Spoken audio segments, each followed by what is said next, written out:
Срочный приказ командования. Россия отводит войска. Армия вынуждена сдать позиции. 600 дронов готовы к пуску. Военные РФ не справляются. Путин экстренно усилил защиту резиденции. Союзник выходит из игры. Военной помощи больше не будет. Киеву отказали в поставках оружия. Крупнейший удар по России за все время войны. Лето станет решающим. Москва сядет за стол переговоров. Ответ Кремля. Об этом и многом другом к утру среды 10 июня. Спасибо, что начинаете день вместе с нашей командой. Это правильный выбор.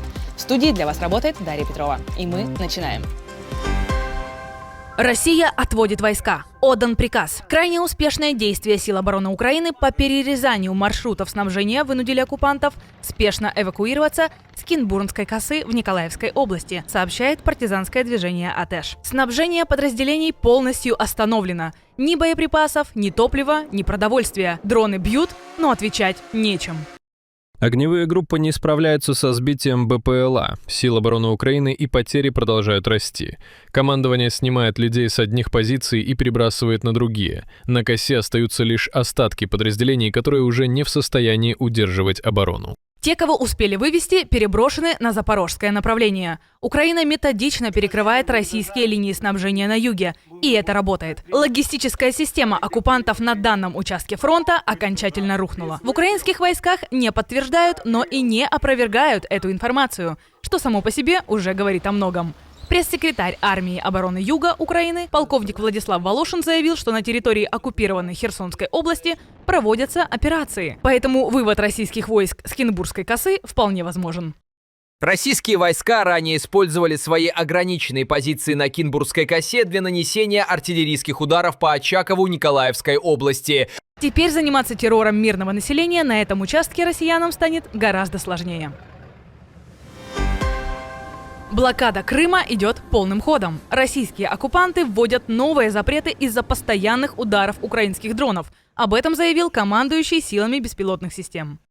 Официальное признание собственной беспомощности. Прогиб засчитан. С 7 июня приказом командующего группировки войск «Восток» запрещен военный грузовой трафик по трассе Е-58 «Пустота», Р-280 «Новороссия» на участке временно оккупированной территории Мариуполь, Бердянск, Мелитополь, Симферополь, объем которого за последние 2 недели уже сократился на 71%. Речь пока не идет о полном огневом контроле трассы, говорит Бровди. Туристический сезон в Крыму обещал быть рекордным. По весне власти ожидали, что полуостров посетят порядка 7 миллионов туристов. Однако наступило лето. Сезон начался, а ожидания у местных теперь самые пессимистичные. Отелям приходится идти на отчаянные меры, чтобы хоть как-то заманить отдыхающих. Президент срочно покинул столицу ради ряда встреч в другой европейской стране. Владимир Зеленский вчера прибыл в Эстонию и уже провел двусторонние встречи с премьер-министрами Финляндии, Латвии и Швеции в рамках саммита «Украина. Северная Балтийская восьмерка». Лидеры обсудили укрепление украинского ПВО, безопасность в регионе и дипломатическую работу для достижения достойного мира. Европе нужен сильный и реальный голос на мирных переговорах, и она должна быть среди тех, кто принимает решения. Америка готова активно участвовать в дипломатическом процессе. Вчера я обсудил это с представителями президента США. Правда, Вашингтон не спешит принуждать Россию к миру. После открытого письма Зеленского с предложением Путину закончить войну по линии боевого столкновения, Трамп как будто испытал облегчение. Мол, наконец-то, пусть сами разбираются. Вот только у Путина были другие планы. Тем временем однопартиец Трампа разложил по полочкам, как должна вести себя Америка в этой войне, и озвучил то, что Трамп сказать не может. Или не хочет. Есть страна, которая вторглась в Украину. Они бомбят города каждую ночь. Это война зла против добра. Америка должна безоговорочно стоять на стороне демократии. Жертвы вторжения. Страны, которая хочет быть с нами в союзе. Россия нас ненавидит. Не понимаю, почему президент этого не видит. Путин ненавидит Соединенные Штаты. Он ненавидит то, за что мы выступаем. Такого же мнения придерживаются и в Европе. На совместной пресс-конференции с украинским лидером президент Эстонии допустил, что именно это лето может стать решающим. Мы сделаем так, как хочет Украина. И Украина хочет, чтобы мы были за столом переговоров с Россией. Если к нам присоединятся США, хорошо. Но не должно быть сепаратных переговоров. Этим летом есть возможность заставить Россию в конечном итоге сесть за стол переговоров и закончить эту войну. Если вы думали, что в Кремле промолчат, зря. Москва услышала и, как обычно, ответила ртом Пескова. Ну, они пока, наверное, далеки, как представляется, от готовности быть посредниками. Ну, во-первых, начинать посреднические усилия с выдвижения России каких-то условий, ну, наверное, это нелогично, это неправильно, и, конечно же, для нас это неприемлемо. Вот только Россия сейчас не в той позиции, чтобы диктовать условия. Приемлемость больше не определяется в Кремле. Времена изменились.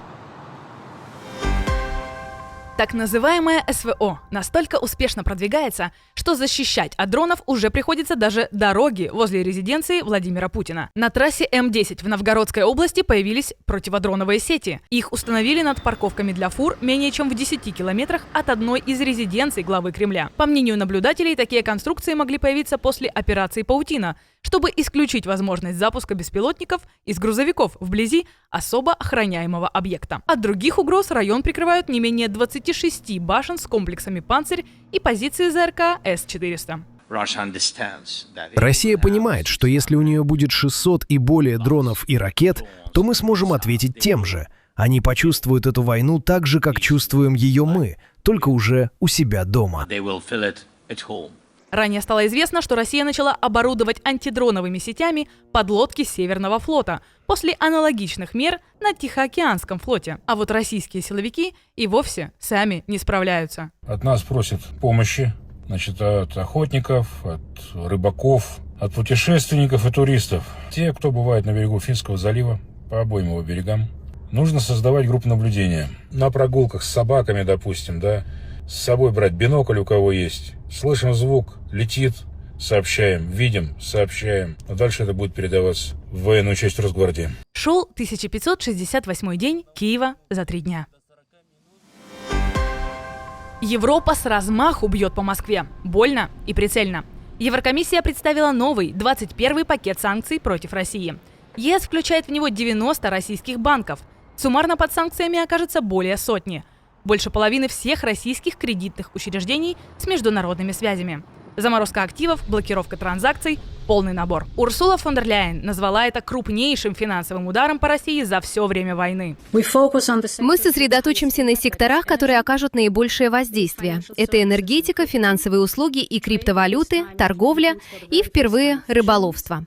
Также мы запрещаем въезд всем участникам российского вторжения в Европейский Союз. Под новые ограничения попадут структуры и люди, связанные с российским ВПК, нарушениями прав человека и распространением пропаганды. По словам главы евродипломатии Каи Каллас, действующие санкции уже стоили Кремлю от 1,2 до 1,5 триллионов долларов.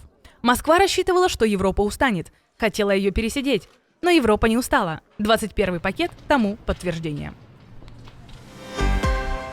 Зарплаты депутатам урежут вдвое. Венгрия устроила политическую сенсацию. Парламент единогласно проголосовал за сокращение зарплат чиновников и урезание финансирования парламентских фракций. Инициатором неожиданной реформы стала правящая партия ТИСа во главе с Петром Мадьяром. Согласно принятому решению, ежемесячная зарплата венгерских депутатов сократится почти на 40%, с более чем $5000 до чуть больше 3. Одновременно будут уменьшены бюджетные средства, выделяемые парламентским фракциям на их деятельность. Особое внимание привлекает тот факт, что решение было поддержано всеми политическими силами, без исключения. Как считаете, а в вашей стране нужно снизить зарплаты чиновникам? Или она соответствует уровню их работоспособности? Делитесь мыслями. Союзник выходит из игры. Киев больше не получит оружие. Украина обречена, а война на поле боя не решится, считают в Болгарии. Министр обороны страны заявил, что София останавливает военную помощь. Мы являемся свидетелями войны на истощение, и сколько бы оружия не было накоплено, единственным результатом будут человеческие жертвы. Пришло время сесть за стол переговоров. Это позиция нового премьер-министра Румена Радева, бывшего президента Болгарии, который ушел в отставку ради того, чтобы возглавить правительство. После победы его коалиции на парламентских выборах Болгария взяла прокремлевский курс. За время полномасштабного вторжения страна отправила Киеву 13 пакетов военной помощи. А теперь стоп. Одновременно Болгария обещает поднять оборонные расходы до 5% ВВП. Это требование НАТО. Открытого конфликта с Брюсселем София тоже избегает. Страна сильно зависит от европейских субсидий. В любом случае, Кремль явно доволен. Оружие Киеву из этой страны больше не едет.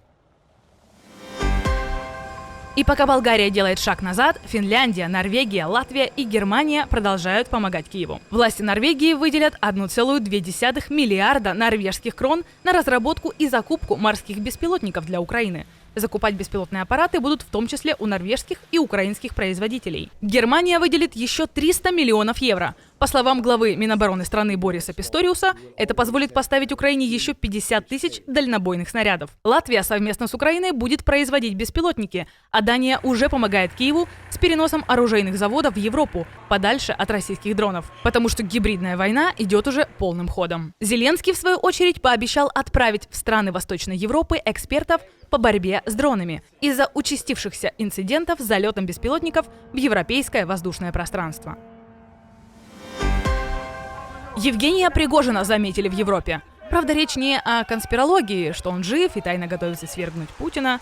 Культовая британская группа Massive Attack активно использует основателя ЧВК «Вагнер» на своих концертах. Во время выступления музыкантов на экране крутят кадры с Пригожиным, а также видео крушения его самолета над Тверской областью. Это не провокация ради провокации. Группа использует этот образ как часть антивоенного перформанса. Даже те, кто служит диктаторам, становятся их жертвами. Пригожин всю жизнь работал на Путина, а в итоге стал антивоенным арт-объектом на британской сцене. Ирония, она такая. Спасибо, что досмотрели до этого момента. Подписывайтесь, чтобы не пропустить ничего важного. И приглашаю на вечерний выпуск.